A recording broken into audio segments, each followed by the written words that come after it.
Welcome, Rotarians and guests, to the Rotary Club of York, where our mission is to improve life in the city of York by connecting our club's diverse community leaders through fellowship, action, and service.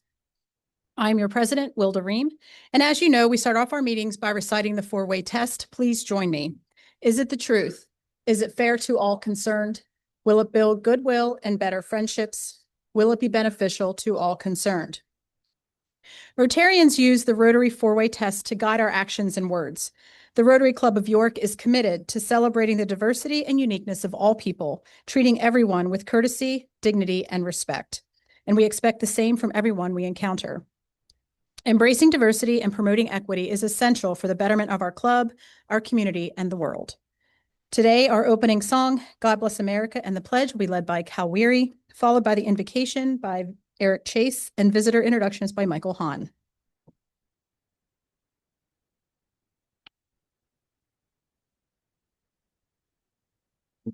Rotarians, please join me. God bless America, land that I love. Stand beside her and guide her through the night with a light from above. From the mountains to the prairies, to the oceans white with foam. God bless America, my home, sweet home. God bless America, my home, sweet home. I pledge allegiance to the flag of the United States of America and to the republic for which it stands, one nation under God, indivisible, with liberty and justice for all.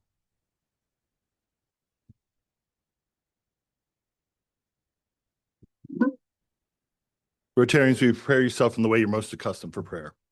God, our Creator, we come before you and we take pause on this day as your world wakes from its winter slumber and we enter into this season of new life and this season of openings and bloomings, of blooming of flowers and buddings of trees and the grass getting greener and the world getting warmer. We thank you for all of the great things you have created for us in this world. We thank you for the food that we have eaten and the hands that have prepared it and served it to us so that we may use it for our nourishment. We have gratitude for our speaker, who will also talk about the vision and plans for a new life for a campus here in our local area. We especially give thanks for this Rotary Club, who continues to figure out new ways to serve this community and to serve the youth in our York City. And we ask this all in the many names we call you and say amen.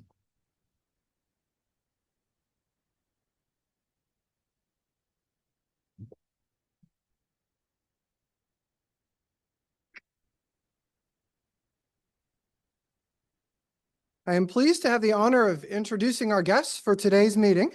When I call your name, please stand and remain standing until President Wilda has welcomed you. First, we have one visiting Rotarian, Jeff Kyle from the York East Club. The following guests are guests of past President John Kleindienst, Lauren Stein, Ophelia Chambliss, and Bob Farrell. Next, we have Jimmy Kernick, guest of Garrison Markey, Katie Doyle, guest of Sean Skehan. Next, we have two future Rotarians, Evan Hahn and Reagan Hahn, guests of me. The following are guests of Kevin Schreiber, and there's quite a few. Maybe he even set the record for number of guests at a meeting. We'll leave it to Wilda maybe to figure out. All right, first we have Sarah O'Brien, Kim Hogeman, Aaron Strine, David Gonzalez, Marlena Schucht, Brendan Salyards, Hannah Beard, John Polly, Scott Burford, Doug Hoke, Marion Wells, Ann Gray, Sully Pinos, Dave Kennedy, and Joel Berg. The next two guests are guests of Tom McCracken, Luca Farrow, and Kylie Farrow. And last but certainly not least, guest of Cal Weary is Kristen Counselor Womack.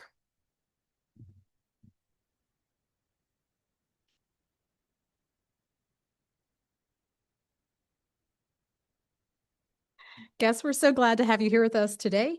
Whether this is your first visit or you're back again, it's always a pleasure to have new faces in the room. If what you see here today resonates with you, we'd love to have you consider becoming part of our Rotary family. Rotarians, please help me welcome our visitors. You may be seated.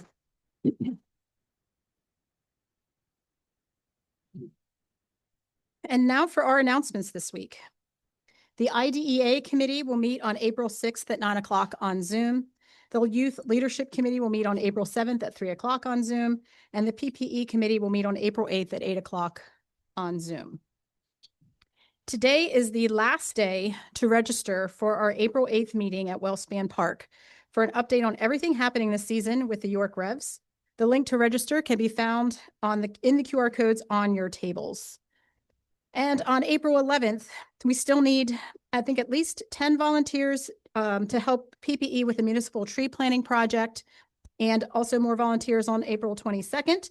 The Youth Leadership Committee is seeking volunteers to help teens with the Advantage program, with a speed networking program to polish their professional introductions, build confidence in conversation, and connect with positive role models in our community. That will take place right prior to our weekly meeting. You'll also find the links to register for those volunteer opportunities in the announcer. And Saturday, April 25th, will be PPE's annual spring planting, which also coincides with a district-wide Environmental Day of Service. Volunteers will meet at 8 o'clock in the morning at the parking lot at Broad Street and East Philadelphia Street before planting 25 trees throughout the city. Contact past President Al Sykes to register your participation. Again, we need a few more volunteers for both of our tree plantings happening this month. Please take a moment to register for these volunteer opportunities if you're able to help. And now I invite Brian Tate, past President Brian Tate, to the podium.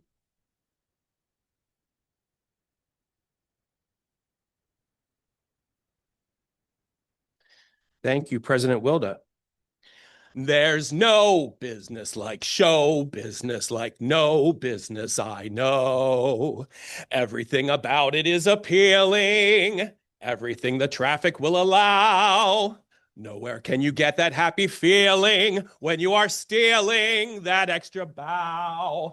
There's no people like show people. There's no people like show people. They smile when they are low. Even with a turkey that you know will fold, you may be stranded out in the cold. Still, you wouldn't change it for a sack of gold. Let's go on with the show. Let's go on with the show.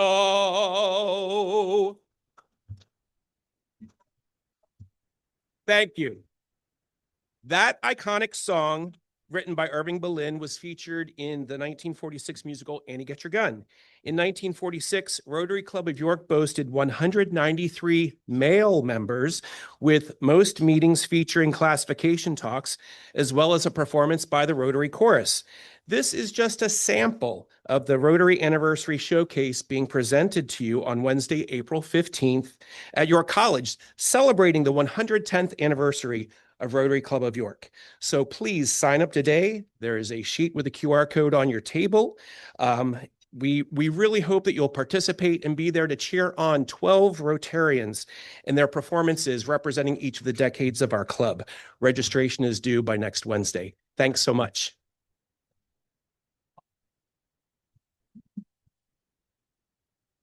Great job, Brian. I think there's more than 12 Rotarians. I believe there's a fantastic group of women Rotarians who are going to represent the club. So I'm looking forward to that. Again, thank you, Jane Schuessler, for coordinating that. Brian put out the call and Jane's rallying the troops. Just a reminder that meeting will not be on Zoom. We will be recording it for posterity, but you have to be there in person if you want to support, heckle, or applaud loudly for our fellow Rotarians. So again, please register with the QR codes on your table and also the link in the announcer. And now Phil Woods has an update on York City Little League.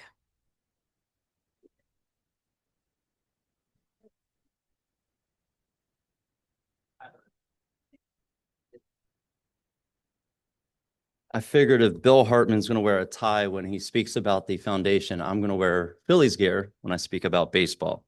So here you are. Wanted to say thank you on behalf of our league, York City Little League, our board of directors, including Nick Beck, Al Sykes, myself, fellow Rotarians, and our families, of course, their children, our players, and just say thank you for your continued support. There's been a continued support since 2004. That support helps us maintain 5 fields at Rotary Fields at Allen Park and Rotary Fields at Odeon Park. As a 100% volunteer organization, York City Little League is one of, I think, over 200 urban initiative programs spread across 80 cities throughout the United States. We serve boys and girls age 5 to 14. And again, the support that the Rotary Club of York allows us to satisfy is first and foremost the mission of Little League, which is stated as Little League believes in the power of youth baseball and softball to teach life lessons that build stronger individuals and communities. First and foremost, with our local league, we do not turn any child away, regardless their ability to pay. So financial support from the club at large and some individual members, other organizations and supporters in the community allow us to satisfy that goal each and every year. We provide all of our players with a full uniform, hat, shirt, belts, pants, socks. We provide team bats, helmets, catcher's equipment, the balls. We pay for insurance, umpire fees, and all of that is done. We typically offer probably, I would assume, twice as much as other local leagues for about 2/3 the cost, and it's in part because of the support from this club and others. Wanted to also mention that I wasn't going to come up here and sing "Take Me Out to the Ball Game." That'll be next week. Brian did the singing. Opening day is April 11th. We will start at noon at Rotary Fields at Allen Park. That's 201 North Tremont Avenue or North Tremont Street.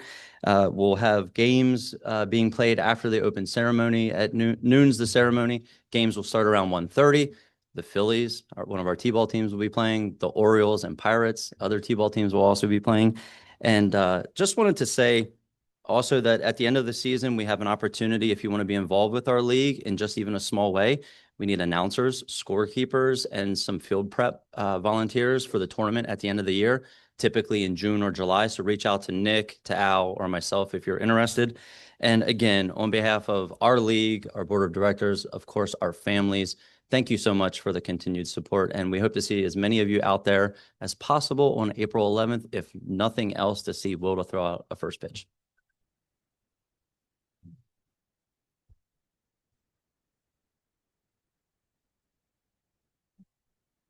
Well, Phil, on behalf of the Rotary Club of York, we are proud to present this big check.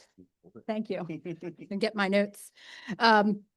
We're very proud and honored to support this important initiative for our youth in the city. And I really do hope that more Rotarians will get involved with the York City Little League, as it directly impacts our strategic plan and our goals of improving lives for the youth in our city. And it's a great way to get outside, get some sun, as my mom would say, go weed the garden, you can get a suntan. So you can help the Little League and get some sun. Don't take Phil's advice. Don't come out on the 11th to see me throw a ball. I'm just hoping it doesn't roll to home plate. But Phil, thank you so much for all your work with York City Little League and for continuing to bring that tie in to our Rotary Club. So thank you very much.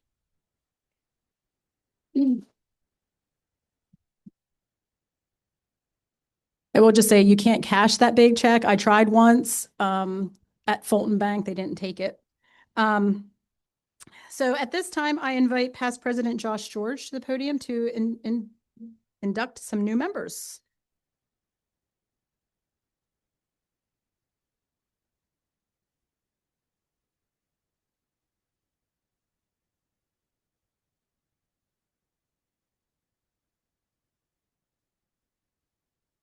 Thank you, President Wilda, and good afternoon, Rotarians and guests. As always, it's my pleasure to introduce you to some new members of our club today.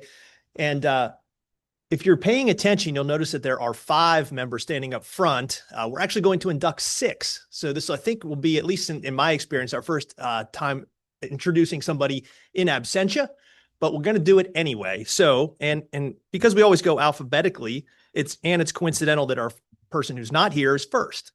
So let me start with our first new member, who hopefully is watching on Zoom, but I'm not sure, is Barry Carbaugh. And most of you probably know Barry. He was a member of our club for many years, up through about 2010 or so. He went to college at Juniata, where he earned his BS in psychology and went on to do graduate work at the Wharton School. He is the president of the Barry Group, Inc.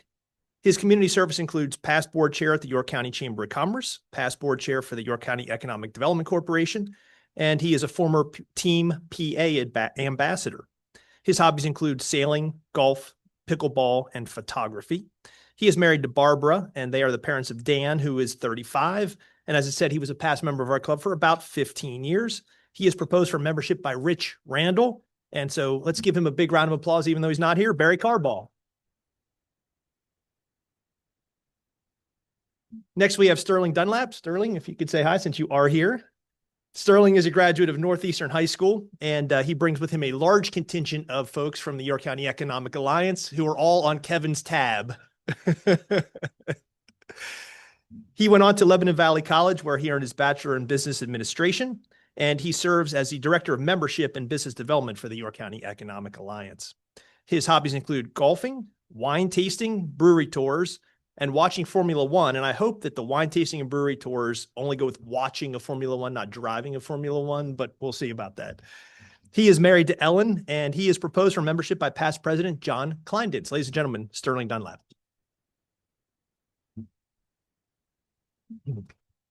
Next, we have Carrie Grothaus. Carrie, if you could smile. She is a graduate of Central York High School and went on to York College of Pennsylvania, where she earned her Bachelor of Business Management. She is employed by WellSpan Health and serves as a corporate giving specialist. That means she takes your money, I think, not gives you money. Right. She is serves on the local and global impact team at LCBC Church, and she's a past board member and treasurer for Hope in the Air. Her hobbies include traveling, being outdoors, hiking, and woodworking. She is married to Drake, and they are the parents of Cohen, who is 5, and Bennett, who is 3. She is proposed for membership by Joe Stein. Ladies and gentlemen, Carrie Grothaus.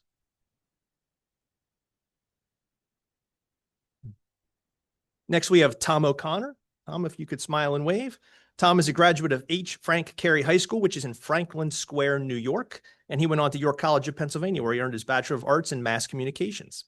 He is the Director of Development for the Community Progress Council. His community service includes serving as a vice chair at the White Rose Leadership Institute and serving as a youth soccer coach.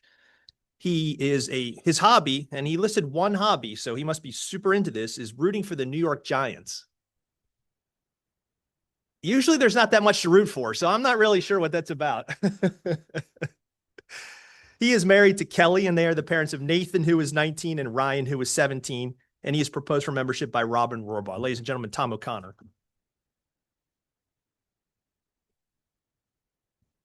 Next is Paul Schwarzer.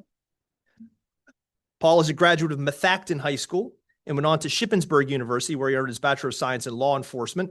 And then he went on to the Southern New Hampshire University, where he earned his Master of Science in Information Technology and Cybersecurity. He is the Market Development Manager at Design Data Technology Partners in Mount Joy, although he lives in York.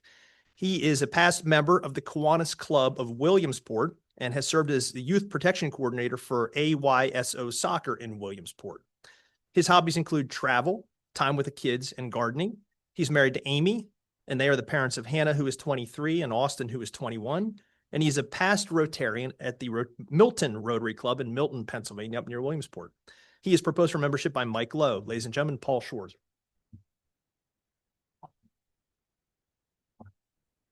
And we have Alicia Stanley. Alicia, if you could smile and wave. She is a graduate of New Oxford High School, and she went on to the University of Pittsburgh, where she earned her bachelor's in business administration.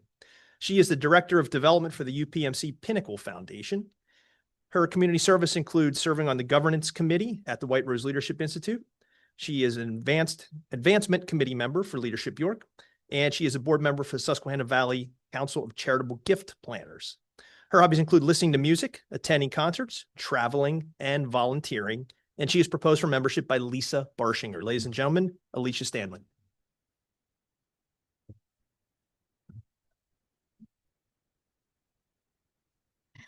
Welcome to the Rotary Club of York. We're so glad that you've joined us and you're now part of a community that cares deeply about making a difference right here in York and around the world. We're excited for the energy, talents, and the perspective that you bring. And I know that you'll find meaningful ways to get involved and hope that you'll build some lasting friendships along the way. And it's always nice to see some Leadership York alum joining Rotary. And now, past President John Kleindens will introduce, well, Rotarians, please help me welcome our guests, our new members to the club. All of this was in lieu of my April Fool's joke. So now past President John Kleindens.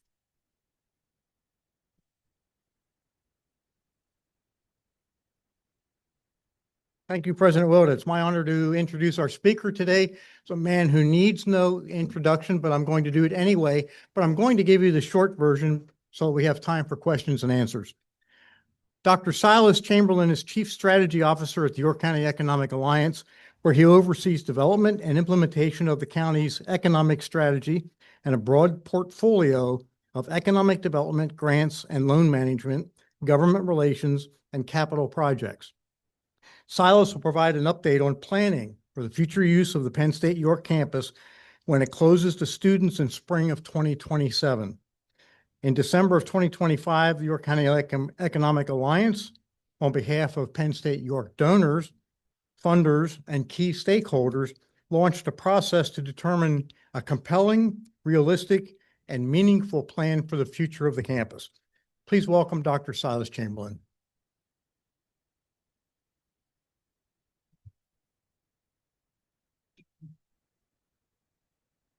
So before I get started, I just have to welcome, in particular, Sterling Dunlap into the club. I graduated a year after Sterling at Northeastern High School, and I had to note that you have a talent show coming up.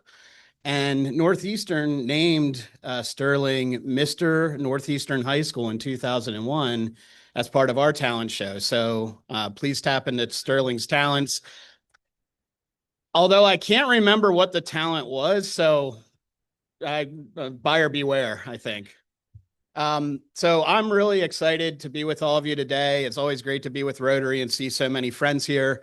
So exciting, in fact, that while you were all getting ready and getting your lunches, I actually scrambled my slides a little bit and moved our big announcement from the beginning or from the back of the presentation right up front. So I am front loading this to what our big announcement is. So as you know, we have a campus at the heart of our county that represents an amazing opportunity.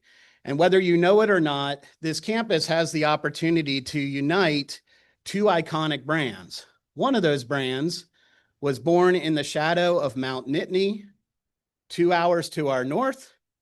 One of those brands was born on the shores of Lake Jackson, 23 hours, almost directly to our south in Texas. And if we seize that opportunity and we have the courage to dream as a community, then in the fall of 2027, we can stand together on that campus and announce proudly that we have Pennsylvania's first Buc-ee's. Coming fall 2027, 64 gas pumps, a hair salon, shoe shine, Dolly Parton figurines, crafts for the kids. And it is Buc-ee's approved. Kevin Schreiber signing the deal. It is, of course, April Fool's Day. And I apologize that if you got really excited for a second, or conversely, if you got really offended for a moment because you love the campus. So I understand. And that's why we're going to move on and be very serious now for the rest of the presentation. So this is a challenging planning process, and I want to put it out there right away. Since October of 2025, the Economic Alliance has worked with the planning committee, many of whom are in the room with us today, and a third-party consultant, Corrigan and U3 Advisors. And Corrigan and U3 work all across the country on projects exactly like this one. Campuses, whether they're healthcare campuses or academic campuses, are closing to one use, and they're trying to figure out what they become next. And they ground that evolution in the realities of the market and what that market demands and what it's already saturated with and the finances that will require to make it happen. And we've been working with them in some constraints around this planning process that were dictated kind of by the realities of the situation and not by us. So the biggest one is timeline. You're aware of when these announcements were made, and we know that up at University Park, the leadership of Penn State is making decisions now about what's going to happen to these campuses. And so we need to move quickly if we want to get our ideas in front of University Park leadership before somebody else approaches them with a big idea and says, let us buy this campus. Or they say, hey, we have these great partners, let's link them together and just run with it, without the kind of community input that we believe we deserve when we have this opportunity around this great campus. We also know that there's some site constraints here, and I'll get into those in a moment, but they go back to how the campus was acquired in the first place. And then overarching all this, there's the coordination with University Park. And I will say right off the bat, the regional coordination with Penn State has been excellent.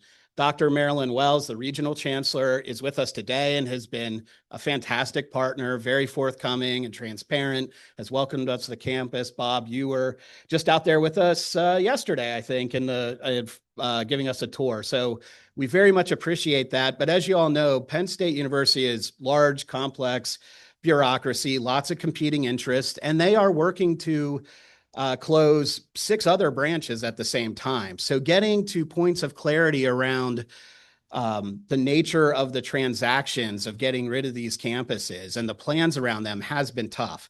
And we are working on getting to points of clarity now, but that is hanging over all this. And then the other, unknown is just the funding. To be able to do this plan well, we were really grateful that our foundations and donors, including donors who have invested in this campus for decades, were willing to put in funding to allow us to hire this third-party expert to come in and support this plan. But we know there'll also be funding, whether it's state or federal or private, to make that transition to a new use possible. So there are unknowns. It's not a perfect process, but we're doing our best to work with the information that we have. And so we put together a 3-step planning process. The first step in that process is understand the campus, look at land use, zoning, utilities, access points, the legal restrictions on the site, and then move in, the buildings themselves. What are they used for today? What is their condition and location and capacity? Move into a second phase that then is more external looking at what do our major stakeholders think should be on the campus, who is using it today from the community and what are they using it for. Look at the market itself. What are the great needs in the market and what kind of activities are not being served elsewhere or could we be scaling up? Do a bunch of focus groups and interviews and surveys. And then as that funnel of information starts kind of leading us to outcomes, develop 1 or 2 realistic proposals for future uses of the campus. And oh, by the way, do all that by the end of April so that in May, we can make that presentation to Penn State's leadership and get out ahead of any other proposals being made or decisions being made. And remarkably, we're actually on track for that. We are 2/3 of the way through this process. We're wrapping up phase 2. We're about to go into phase 3. In fact, we are in phase 3 as of Monday. And so what I'm going to show you today are just several slides from a much larger slide deck that are indicative of the kind of information we're getting that's informing our thinking on these future scenarios for use. And the first comes from this site and facility section of the planning. The first is simply that Penn State's campus is really enticing for redevelopment. It is not densely developed on a per student basis per acre. Even when it's compared to other campuses, healthcare campuses, other educational institutes of similar sizes. So the buildings are attractive, but there's also opportunities for infill development. And so it allows a lot of flexibility for future users that might want to come on campus and, be creative about how they use the space. It's also a campus that exists across 2 different municipalities, which is a challenge in some ways, but Spring Garden Township has been on our advisory committee from the beginning. The city of York has been at our committee from the beginning. And as I'll show in a moment, the campus uses that are split are kind of very distinct. They're not like, it's not like buildings are cut in half or anything like that for the most part. And then on the right, what you're seeing are the deed restrictions. So the issue here is that back in the 70s, a lot of the campus was acquired with a program called Project 70. And Project 70 was a program intended to buy parkland and cultural space. And some of the funding was used to buy these campuses. And in those deed restrictions at the time, it said, if this is ever sold, it must be used for a public educational use, which means that if today York College came to us and said, hey, we want to buy this and we want to use it for, the eastern branch of our campus, you couldn't do that. They are a private educational use. If someone said, hey, we don't want to open up a critical care hospital on that site, you couldn't do that. If you had a nonprofit that wanted to provide social services, you couldn't do that. If you wanted to do housing, you couldn't do that. And of course, we're looking at it and wanting to do a mix of things, and you certainly can't do that. So we are recognizing that as a barrier, and we have already engaged the governor's office, the legislature, on strategies to lift those restrictions. We don't think it will be a barrier to us moving forward, but it's something that everybody should be aware of as just another complicating factor in this process. We also had to look at this from all angles, and so consider what could this site be. This may seem like a no-brainer to some of you. It's not a good fit for industrial use, but it's worth saying that because just to the north off the screen is an Amazon facility that was built within the last couple years. Unlike that site that has a direct arterial connection back out to 83, this one does not. So the traffic to the campus passes through residential neighborhoods. This site also has pretty robust utilities to it because it has to serve a lot of students and faculty and staff. But it's not suited to something like a standalone data center, if that happens to be on anybody's mind these days. You would have to do a lot of improvements to capacity around water and electricity to make something like that happen. Could you do some light industrial tied to research and development for some future anchor user? Potentially, but we don't see it as a standalone industrial use. There are some really critical key community assets on the campus that I'm sure many of you are familiar with. This is a testament to how well Penn State did making their campus available to community partners. The Pulo Center in particular is just sort of the crown jewel of this, where people, if they have been on campus, it has likely been for the Pulo Center. So people don't want to see that go away. The Graham Center offers meeting spaces to the community. The wooded portion of the campus has community hiking trails and walking paths and a pavilion. Ollie, their continuing lifelong learning institute, meets in the Roll Center. The sports fields on campus kind of blend seamlessly into Memorial Park. So there's a lot of different assets that today are used by community partners that we've documented so that when a future user comes to campus, hopefully that can be maintained even though there's a different user.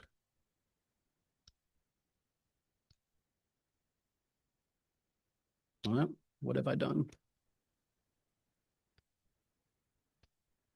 There we go. We also took a hard look at each of the buildings individually and tried to assess their condition and their adaptability to other uses and then rank them. There are some buildings on campus that would be very difficult to use for anything else. The Polo Center, it's a performing arts center. You're not going to put office space in a performing arts center, no brainer. The Rule Center has gymnasium space, so think very high bays. Interesting space, but tough to adapt for other uses.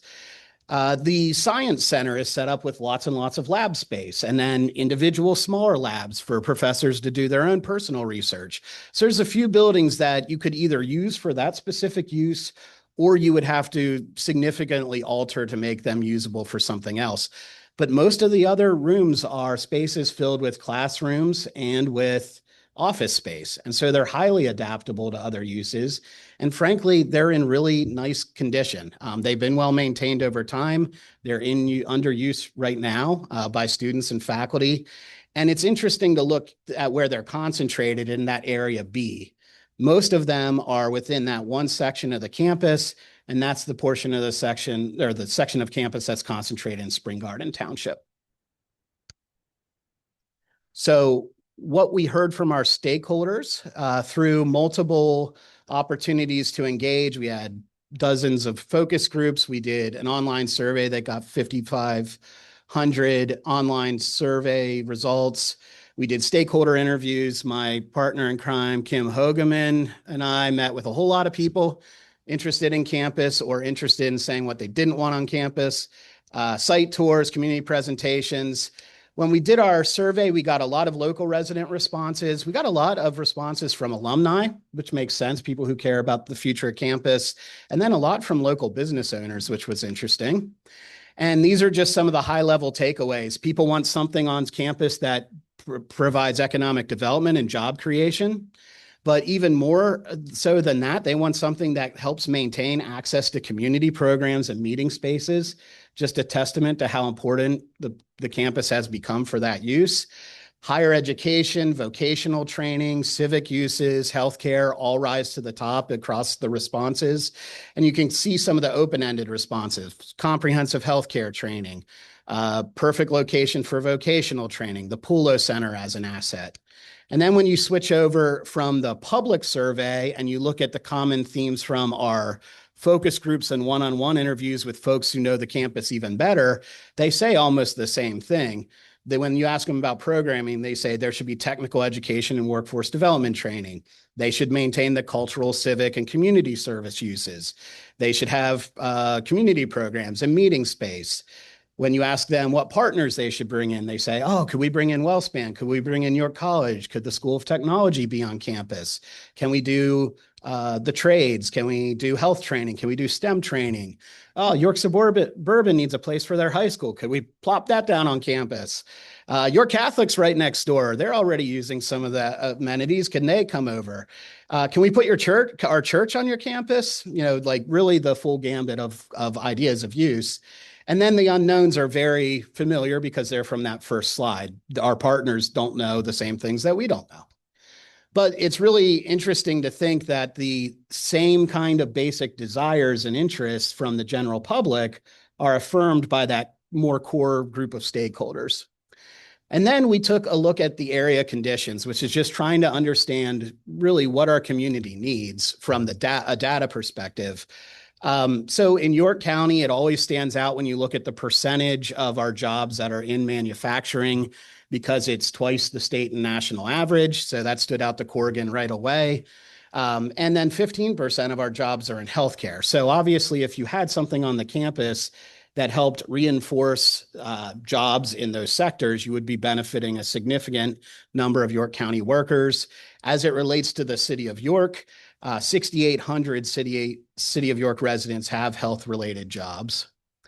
We looked at the housing market because there were a number of people that mentioned housing. And as I'll show you in a moment, there is a limited opportunity to put housing on site.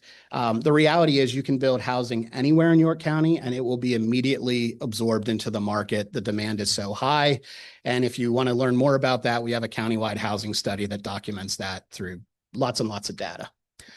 We also looked at the hotel and convention market because some people asked, could we do a convention center here? Could we build a hotel? And the data kind of says, well, the market's pretty well served in that respect. Doesn't mean you couldn't and try to make it work and try to do a really high-end type of product. But what we did find that was unique about the campus itself is the Pulo Center stands out not just for performing arts, but as a place where even private companies would love to come and have private meetings because it's one of the few places that's very nice and comfortable and can seat more than 1,000 people under one roof comfortably. So, is there a meeting aspect to the campus that would maybe complement an anchor user that could be an element of the future reuse? And we looked at the retail market. Surprise, surprise, we don't recommend building a strip mall on campus. There's lots of retail in proximity. We did want to do this, though, because there could be opportunity to put some retail there because you might end up with a lot of employees on that campus. And if you could meet some of their needs with limited retail, and you can see kind of what our leading retail composition areas are, that's just good data to have in the future as we talk that through.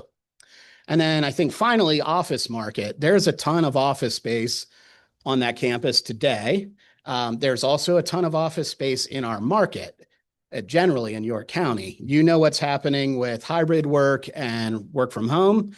We're not thinking that you would build an office park on the campus, but you will have a user that needs office space. So it will become, how do you balance kind of the need for maintaining some of the office space that existed in the academic context, and how much of the space gets converted to other needs. So it's good data to have again, but really doesn't indicate, plowing money into doing more office on that campus. So, and of course, there's many slides with other data points that build into this too. But in general, we're taking that market assessment data, the site condition data, the stakeholder engagement data, pulling it all together into potential future uses. And we built 2 slides that try to summarize the findings at the end of phase 2.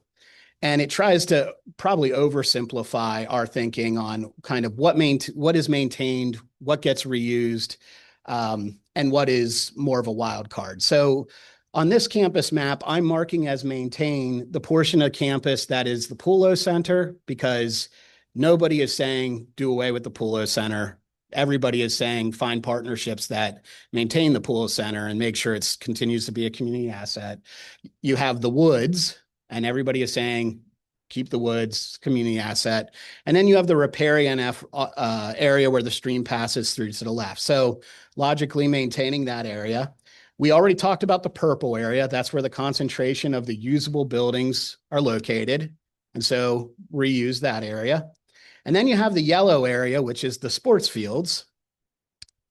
And I have those as maintained for now, which if there's any pickleball players here, please hold back your boos just for a second.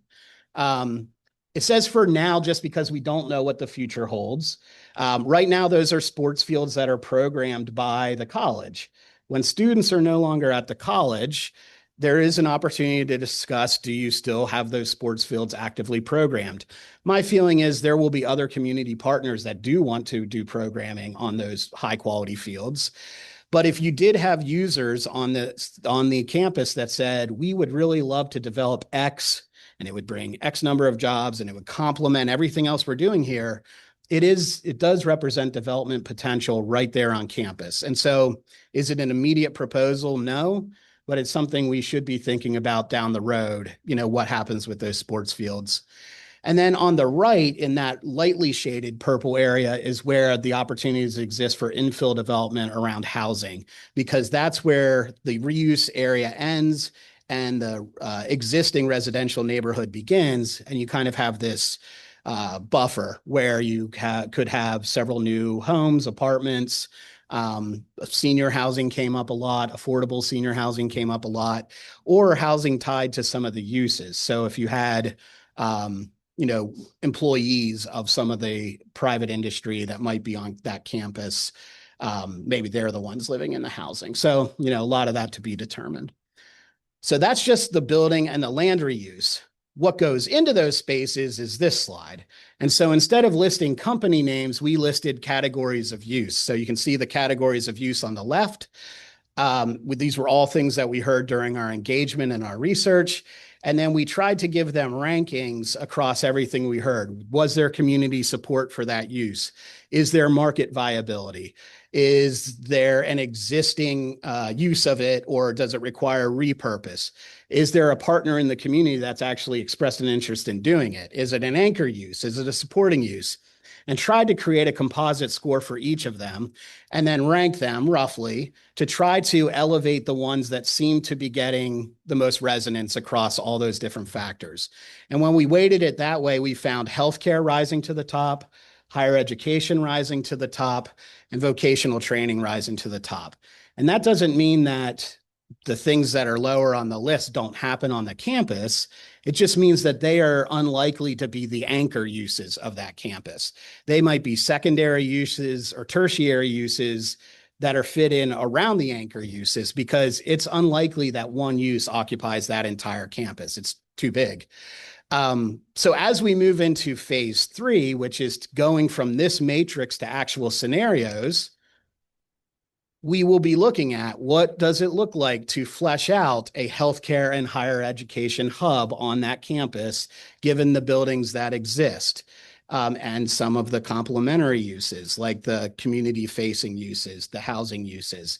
What would it look like to have a conference and hospitality hub on that campus? What would it look like to have vocational training and workforce hub? And of course, as soon as you show this someone, like our advisory committee, they say, well, what would it look like to take one thing out of that and put it onto that one? And of course, that is what it will end up being, a mix of these scenarios all put together until you kind of find the right mix. And the reality is, beneath all these are the actual partners themselves, and a lot of you are in the room. And so in the next steps to all this is we have those scenarios. On Monday, our advisory committee got to see those for the first time, started to provide some comments on them. We have been in parallel with that, meeting with the actual partners who have expressed interest in being on campus that represent those categories of use, and we're advancing those conversations. And so by the time we get to the end of April, our hope is our advisory committee is saying, yes, that's the scenario we want to pursue. And we can say, great, we've been talking to these partners, and they could be the partners that make that scenario happen. And we tie it up, and that becomes our pitch to Penn State in May. If we don't quite get to that, then we're pitching the concept of it in May. So you kind of understand where we're going back to that timeline being urgent and trying to get as much done as we can and trying to coalesce as much as we can before we make that pitch. And then if all goes well, we are working towards an agreement with Penn State before the end of this year. We're forming up those partnerships with the people that will be on campus in the future. And by the time we're going into the last semester of students on the campus, we already have a clear idea of the future use and who those partners are before the last students are off.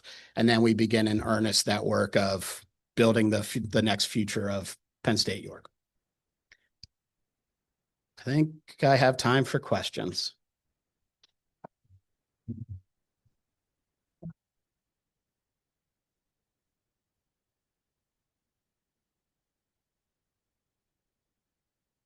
Yes, sir. Hold on. Oh. Is it coming to you?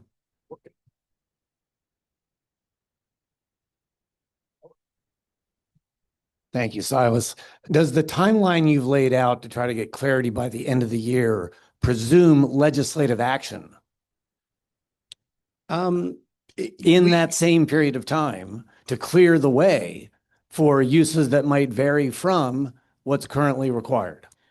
So the legislative action actually can happen probably on a quicker timeline than Penn State will take action. We have been digging into, believe it or not, we've been digging into past legislative acts that have lifted Project 70 restrictions on similar things. And what will trigger it typically is like the turnpike needs to build across a property that was acquired with Project 70 funding. And so a legislator will write a single piece of legislation that says it is just for this purpose, and they'll pass it, and it's non-controversial. It doesn't help us. We went into it thinking that maybe the other 6 campuses were all in the same boat, and maybe we could work on it collectively. I don't think any of the others were, as far as I know, acquired with the same funding. So we're kind of doing it on our own. Penn State is also working with the governor's office, asking that same question. Like, is there a way that we can help York by alleviating these restrictions? So, we're kind of not too worried about it. And we believe we can enter into an agreement with Penn State, even with the restrictions on it, and make that, a caveat of the agreement, with the knowledge that we still have to lift these restrictions. Thank you. Has Penn State as an entity given any indication as to what they are hoping to see at this campus or maybe at the campuses generally that they're closing? So they have not given specifics about this campus. They haven't said like, oh, we really hope it will be X. If some of the folks in the room participated in listening sessions in the fall and late summer, and the nature of those was they are interested in the communities kind of identifying what they believe a community beneficial outcome would be. And then they through some public statements they had put out as a university, said they're committed to, working with communities to ensure that the use of the campus in the future positively benefits the community. They have, as far as I know, not in any of the situations with the 7 campuses come to any of them and said, here's what we think it should be, and are kind of like forcing it forward. Maryland is involved in the one at Mont Alto. That has been less formulaic in terms of working with a consultant, but leading a similar way where a group of partners are coming together and it from the community and then working with Penn State on their vision. So they've been, I think, following through on the spirit of what they said they would do, which is let the communities drive the conversation. Where the rubber hits the road, in my mind, is at the end of that pitch, when we say, okay, we would now like this campus, and we'd like it for, I don't know, maybe at $1. And, does that trigger then, okay, well, we can't do that. So then what is that number? We're trying to get a read on that, but I mean, we're being transparent and saying we do want this to be a donation.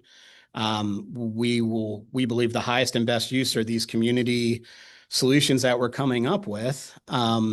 And we understand that the community and Penn State have invested a lot in the campus over decades, but to make it successful and to be able to attract somebody onto the campus, if they have to pay tens of millions of dollars to purchase it and then put a bunch of money into redeveloping it, that really limits our ability to attract a partner that is focused on community benefit versus maximizing profit.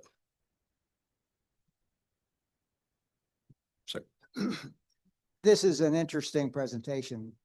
I hadn't seen it before, but I have a specific question about that, I'll call it purplish area, I guess along Lancaster Avenue, that was converted from residential to parking. And with the calculated acreage use per student, in going to a more, shall I say, occupied use of that property, 54 acres, I would think that area that is possibly converted back to residential should stay as parking, because I think we all know when we go to the Pulo Center or there's an active use on that property, extra parking is needed. And I'd hate to see it go back to residential, especially condensed residential, and all of a sudden We need more parking. Yeah. Yeah, you're not wrong in that the parking is one of the things that makes the campus attractive to some of the people we've been speaking to. At least one of the parties we spoke to was interested in maybe doing a parking garage so that you got some elevation, and then it would allow you to do more so that half the campus is in surface parking lots. But that would have to be a decision they would make, but you're not wrong. Thanks, Silas. I thought that was a great presentation, so thank you for that. Your top 3 uses are all uses that the existing owner or tenant is affiliated with or directly doing, right? Secondary ed, vocational training, and healthcare. What changes with different organizations to make that site work for those uses that's not working now for the current occupant? I couldn't speak to, I could only speak to why it does work for the people that are interested in it potentially. They're seeing a growing need in all those areas. They want a local solution to solving those issues in terms of trainings and education. And I think at least in the moment in York right now, with right people, and I'm saying across all these scenarios, not just, the ones that are at the very top, there's just an interest in collaboration and working between organizations that maybe even 5 years ago were on friendly terms, but weren't going to enter into a, creative partnership that now they are, which is great for York. And now might manifest themselves in some kind of partnership on campus. But, yeah, I couldn't speak for why that wasn't maybe a consideration. I mean, we're a little bit outside the footprint of Penn State Health here, although Penn State Health officials have looked at the campus too. So, Dr. Chamberlain, over here. Wow. I'm not going to bother Thanks for standing because waving it your makes no hand. difference. 2 questions. The first is, did your market analysis include an evaluation of the skills available in the workforce population that could be coming in? And secondly, who else is competing against you all to present to the university? Yeah, Thank you.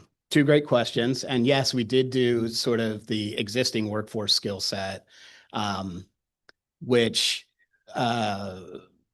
is in our data set, and we can make that available to the people that are interested, just so they go into it eyes wide open. And in York County, it reflects, the composition of employment fairly well. But there, as we all know, there's gaps. So you can always flag those opportunity jobs, the welding, for example. Again, it's like housing. You could train another 300 welders and they could be absorbed in the next several months, or electricians. We don't know who else is competing. We've had some candid conversations with leadership at University Park about some conversations they've had with people who have reached out, not with serious proposals, but some interesting ideas that, to their credit, wouldn't be negative for York. But we also don't necessarily love the idea of an idea that just comes from isolation and is just announced to the community. And if they have an idea, what they have described to us is they will introduce the idea into this process, and then we can work with them and vet it as we have 30 other ideas from people in this room and made it part of the process.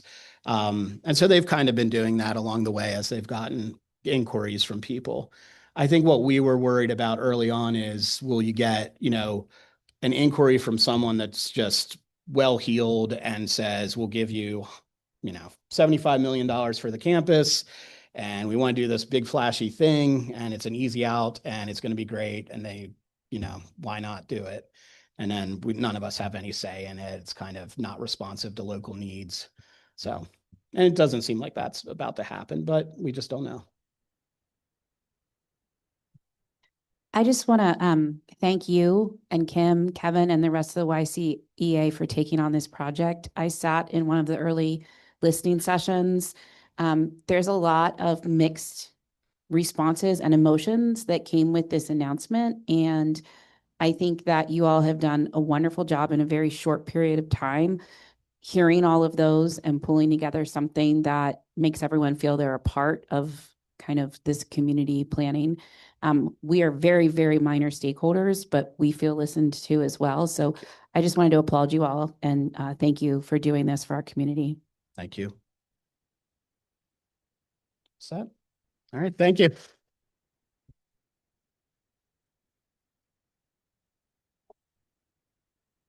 All right. Well, thank you so much, Silas. Moments like this remind us that change, while challenging, also creates opportunity.